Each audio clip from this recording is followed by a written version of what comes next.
Welcome, Happy New Year. Happy New Year. We have a little saying in the Autosport office, which is odd because we focus on car racing, that motorcycle racing is half the wheels and twice the fever. I'm not wrong, am I? No, you're not. No, you're not. As you know, I was a car guy that went over to the bikes, and it gets under your skin. It gets under your skin when you stand on the side of the racetrack and you see at Mugello, for example, Marc Marquez do 223 miles an hour sitting on an engine. 223. And what? The bikes weigh 160 kilos. Slightly less than that speaker there. 160 kilos with 265 horsepower at the wheel. And he's still a child. And he still weighs about 54 kilos, and he's 21 in about 3 weeks' time. You and I had a 1 litre Polo or something at that age, did we not, H? Yes, which we struggled to keep the right way up.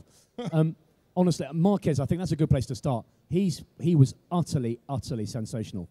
I mean, got the rule book and flung it across the room. Yeah, speed does stick with the young. That is a fact. I've seen it in hill climbing so many times that you have the youngsters, such as Andy Priaulx was when he won the British Championship, just be quick. He is exceptional. He is quick. He is on the right bike. It is a meritocracy. 'Twas ever thus. See Sebastian Vettel. And you can sort of imagine what it's like in the negotiations with Honda between Marc Marquez and HRC, Honda Racing Corporation. You know, you're going to pay me how much? Oh, I could have done it for a fifth of that. And he smiles and he signs the autographs. And he signs the autographs at 10 o'clock at night. And other people don't get that. And other people don't get that. And he speaks 4 different languages, word perfectly, at 20 years old. He just sounds like a really dislikable kind of guy, to be honest. No, you can't help but like him. No. Is he a sort of once-in-a-generation type figure, the likes of which we just see so infrequently? He's the new Valentino, isn't he? Oh, totally. Oh, totally. And there are a lot of fans who are not Spanish who are waving a Marc Marquez flag. And again, every race is now beginning to be his home race. It is an international star that he is. We're talking about him. We're talking about him. And, Lorenzo has won 2 championships. He's a little bit older. He's 26, 27 or so. And he's done 7 years on a MotoGP bike. But there's something about, you only know charisma when you meet it. When I've introduced people to Valentino Rossi, they walk away as hardened rally mechanics as they have been. They go, oh, blimey. Yeah, I get it now. I get it. I get the fever. I can feel it. It's the Ready Breck glow of those mega uber superstars, or even people who don't win many Grand Prix or races, such as, I don't know, Jean Alesi. He only won 1, but he was pretty cool, wasn't he? They have something about them. Exactly. I guess for someone like Dani Pedrosa, who's been a factory Honda rider for a number of years, Marquez coming in as a rookie and nailing him must have just been despondency in the extreme. Soul-destroying, exactly. He really only kept the rides in 2013, did Dani Pedrosa, because Stoner left. It should have been Stoner and Marquez. Oh, Danny, you'll do, stay here. But he still won Grand Prix, and he has been perennially unlucky. He still won an awful lot of Grand Prix in his career. He's been on a big bike since '06. He won his 4th ever Grand Prix. Pretty impressive. Pole position, fastest lap, won the race. But wrong place, wrong time when you're up against the Stoners of this world and Honda having a dip and then Marquez turning up. I want to big up the Brits. We'll do that in a minute. But the Spaniards, I mean, honestly, I think I worked it out. They won, I don't know how many Grand Prix there were across MotoGP 2 and 3. There was something like 50-odd. Yeah. And they won 46 of the 50 or something. Something like that. And including all of them in Moto3. Why? Yep. How? What do they do differently? Well, there's 2 things to say. You know, motorcycling culture is massive in the Mediterranean countries, not in the Nordic countries. Simple reason, weather. Secondly, there is a production line and there is a culture that these people look up to the Alex Criviers or the Angel Nietos, as we do in this country about football. as we do in this country about four-wheeled motorsport. You know, Formula One is a very Anglo-Saxon sport, essentially, isn't it? Motorcycle racing is a very Latin sport. It is Italy and Spain with some Japanese machinery and some Italian machinery thrown in.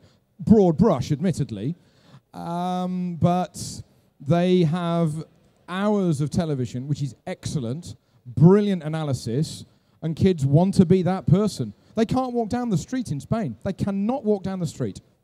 Does the Spanish Federation get involved from an early, in a very early standpoint and push these guys? Yes, you see RACC on a lot of the leathers. The Royal Automobile Club de Catalunya helped out so many people on four and two wheels over the years, and they take an active interest and help them, and schools and racetracks and track days. And Danny Pedrosa was taught how to change gear by Alberto Puig, who was his manager and mentor up until only a couple of weeks ago.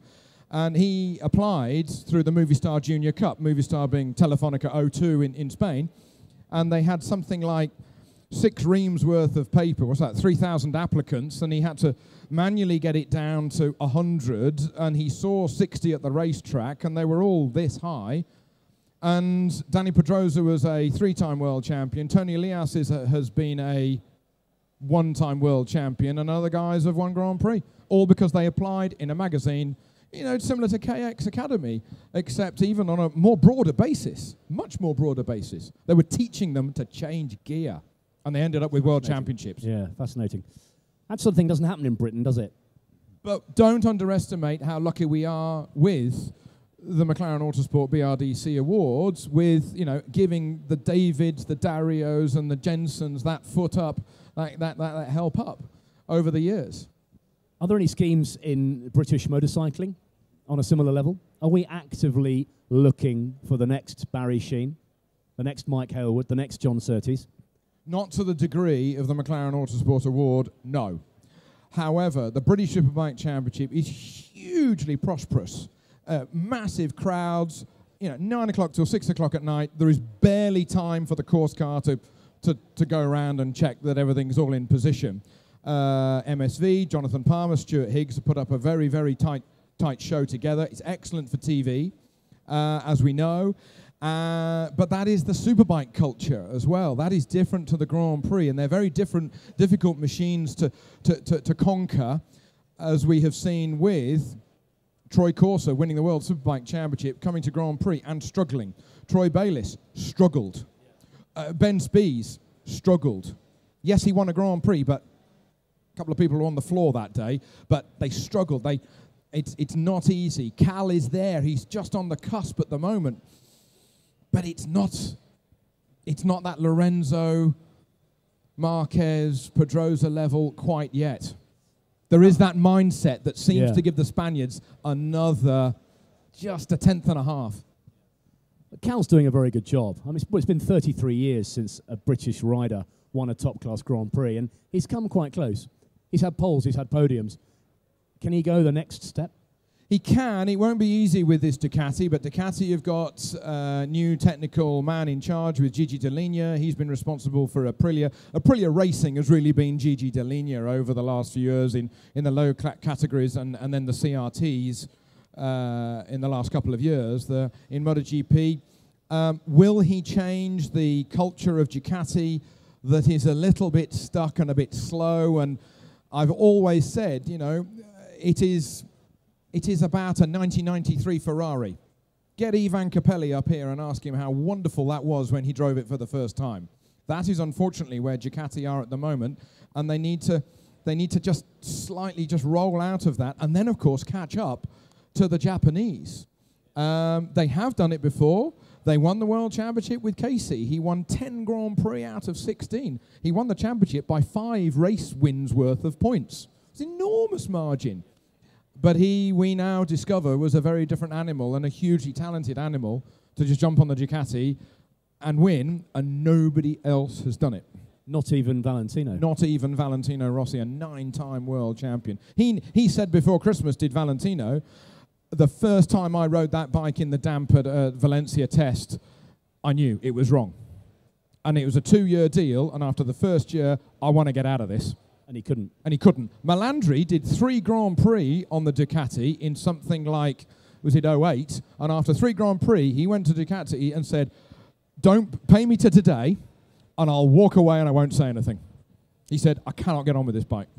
And they said, oh, you must stay. So he stayed and went round at the back. Wow. Yeah. Extraordinary. Did you think Valentino would not win a Grand Prix? No. On the Ducati? No, I thought he would do it. Yeah. I really thought he would do it. Of all the people, I've seen, you know, all but 2 of Valentino's 106 Grand Prix victories I've commentated on. From 1996, 18 years ago, to this year.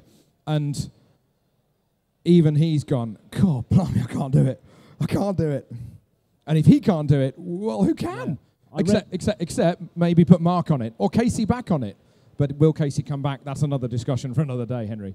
He's quit the sport, Aussie V8s, hasn't he, Casey? Yep. Do you think he's itching to ride again? He's got the adrenaline buzz because he did the testing last year for Honda. He did 3-4 tests at Motegi. Nobody there. No pesky journalists. No microphones. No PR. No autograph signing.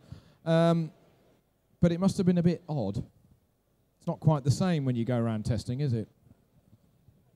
And no matter how much money you've got, when you're only 28 years old, you've got a long time to live, haven't you? You've got a long time to live. And where do you get that adrenaline buzz? We need an adrenaline buzz. Yeah, they do. And we're not racing. I sit up here for 4 days. You know, that'll do. That's why you're going grey. Cheers. It's the lights.